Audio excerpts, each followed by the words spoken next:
Hello friends, எல்லாருக்கும் வணக்கம். இன்றைக்கி ஒரு ரீஸ்டோரிங் வீடியோ தான். அதாவது எஸ்எம்பிஎஸ், அதாவது 12 வோல்ட் 12 ஆம்பியர் எஸ்எம்பிஎஸ் தான் இது பழைய இரும்பு கடையில் வாங்கிட்டு வந்த ஒரு 4 பீஸ் வாங்கிட்டு வந்திருக்கேன்.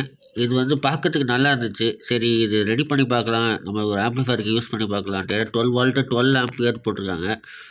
அப்படி நெட்டில் பார்க்கக்குள்ள அப்படி தான் இருந்தது, பாக்ஸ்லேயும் அதான் போட்டிருந்தது. சரி, இதை ரீஸ்டோர் பண்ணலாம் அப்படின்ட்டு ஒரு ஐடியா வந்துச்சு. சரி, இதாக பண்ணலாம், என்ன ப்ராப்ளமாக இருக்கும், பவர் வருதா இல்லைன்னு செக் பண்ணுறதுக்காக நான் மல்டிமீட்டர் வச்சு கனெக்ட் பண்ணேன். இப்போ பார்த்தீங்கன்னாக்கா மல்டிமீட்டர் வச்சு நான் செக் பண்ணுறேன். மல்டிமீட்டரில் செக் பண்ணக்குள்ள எனக்கு வால்டேஜ் 2, 3, 4 அந்த மாதிரி தான் வந்துச்சு. அதாவது 12 வோல்ட் வரவே இல்லை. ஸோ பிரச்சனை என்னன்னு கண்டுபிடிக்கலான்னு நான் ஃபுல்லாக போர்டை ரிமூவ் பண்ணிக்கிறேன். ஏன்னா நம்ம அப்படியே செக் பண்ண முடியாது. ஏன்னா இந்த மாதிரி வோல்டேஜ் வருது அப்படின்னாக்கா முக்கால்வாசி அந்த கெப்பாசிட்டர் அடி வாங்கியிருந்தால் மட்டும்தான் அந்த பிரச்சனைகள் வரும். சரியான கோல்டு ஃப்ரெண்ட்ஸ், ஸோ கிளியராக பேச முடியல, அட்ஜஸ்ட் பண்ணிக்கோங்க. ஸோ அதனால் நம்ம என்ன பண்ணுறோன்னா ஃபஸ்ட்டு அந்த ஹீட் சிங்க் எல்லாமே ரிமூவ் பண்ணி எடுத்துடலாம். ஏன்னா நம்ம டீசால்ட் பண்ணுறோம் அப்படின்னாக்கா நம்மளுக்கு எல்லாமே பின்பக்கம் தான் இருக்கும். ஸோ முன்னாடி வெறும் காம்போனன்ட்ஸ் மட்டும் தான் வச்சுருப்பாங்க. எலக்ட்ரானிக் ஸ்பைசஸ்லேருந்து வாங்கியிருந்த கெப்பாசிட்டர் 2200 UF 16 வோல்ட் கெப்பாசிட்டர், அதை வாங்கி நான் மாற்றிட்டேன். இப்போ நம்ம செக் பண்ணி பார்க்கலாம் இப்போ வோல்டேஜ் எவ்வளோ வருது அப்படின்னு சொல்லிட்டு.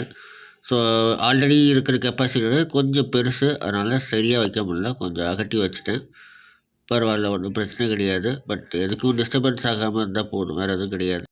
இப்போ மல்டிமீட்டர் வச்சு செக் பண்ணி பார்க்கலாம். வோல்டேஜ் பார்த்தீங்கன்னா 11.4 ஸ்டேபிளாக வந்துகிட்டே இருக்குது. நம்மளுக்கு எந்த பிரச்சனையுமே கிடையாது. ஸோ கெப்பாசிட்டர் தான் இல்லை ஃபால்ட்டு, மற்றபடி வேறு எந்த இஷ்யூமே கிடையாது.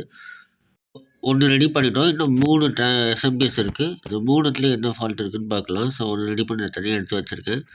இது 2023 வாங்கியிருக்காங்க, ஓகேங்களா. ஸோ இந்த இதுலேயும் பார்த்தீங்கன்னாக்கா கெப்பாசிட்டர் தான் போயிருக்கு. ஸோ கெப்பாசிட்டர் நல்லா உப்பி இருக்குது. ஸோ அந்த கெப்பாசிட்டரை மாற்றிட்டாக்கா நம்மளுக்கு அந்த பிரச்சனை சால்வ் ஆகும் நம்பிக்கை.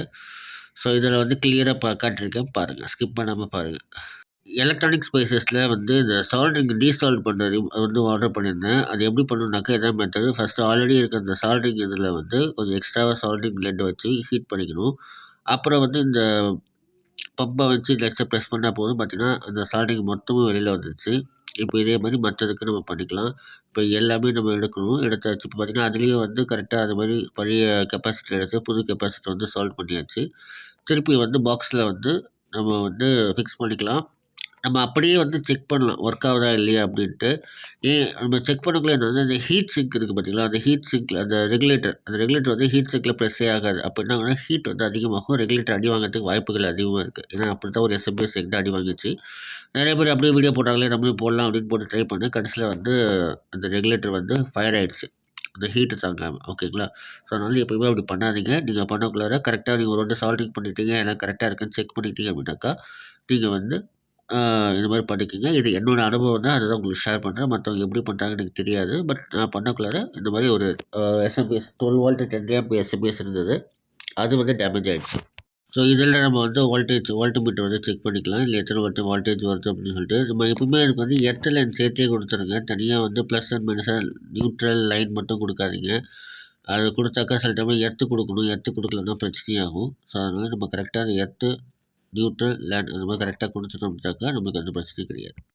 உங்களுக்கு யாருக்காவது இந்த எஸ்எம்பிஎஸ் வேணும்னா சொல்லுங்கள் ஃப்ரெண்ட்ஸ், கண்டிப்பாக நான் கொரியர் பண்ணி விட்றேன். ஏன்னா என்கிட்ட நிறையா இருக்குது. தட் மீன்ஸ் 4 பீஸுக்கிட்ட இருக்குது. எனக்கு 1 இருந்தால் போதும், 3 பீஸுக்கிட்ட சும்மா தான் இருக்குது. ஸோ ரெடி பண்ணியிருக்கோம். ஸோ உங்களுக்கு யாருக்காவது வேணும் அப்படின்னாக்கா எனக்கு கமெண்ட் பண்ணுங்கள்.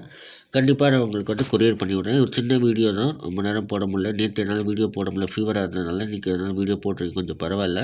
நம்மளுக்கு TDA 7388 ஆம்ப்ளிஃபயர் மேக் பண்ணுற வீடியோ அடுத்தது வரப்போகுது. ஸோ ஒரு ஆம்ப்ளிஃபயர் எப்படி மேக் பண்ணிவிட்டு அதுலேருந்து எப்படி அவுட்புட் நம்ம பாட்டு கேட்குறது அப்படின்னு சொல்லி நம்ம வீடியோ போட போகிறோம். ஸோ நெக்ஸ்ட் வீடியோக்காக சப்ஸ்கிரைப் பண்ணாமல் பார்க்குறவங்க சப்ஸ்கிரைப் பண்ணி வச்சுக்கோங்க. ஓகே, உங்களுக்கு இந்த வீடியோ பிடிச்சிருக்குன்னு நினைக்கிறேன். பிடிச்சிருந்தா மறக்காமல் சப்ஸ்கிரைப் பண்ணுங்கள், உங்கள் ஃப்ரெண்ட்ஸுக்கு ஷேர் பண்ணுங்கள். Have a nice day.